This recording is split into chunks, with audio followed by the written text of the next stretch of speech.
এই হচ্ছে আমাদের ছোট্ট তুলি, ঝড়ে গাছ থেকে পড়ে গেছে। খাওয়া দাওয়া চলছে হবে। এখন ছাতু গুলা জল খাচ্ছে আমাদের তুলি। তুলি দাঁড়া রে আস্তে করে, আস্তে আচ্ছা আচ্ছা, আস্তে আস্তে খাওয়া। বাহ বাহ, খুব তাড়াতাড়ি বড় হচ্ছে তুলি আমাদের। আজকে আর বয়স 2 দিন, মানে কুড়িয়ে পাওয়ার পর।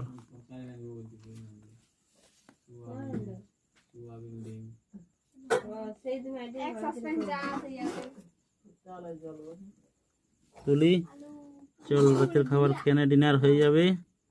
ডিনার করছে আমাদের তুলি টিয়া পাখি, নাম দেওয়া হয়েছে তুলি। ডিনার শেষ, এবার গুড নাইট। সকালে আবার দেখা হবে।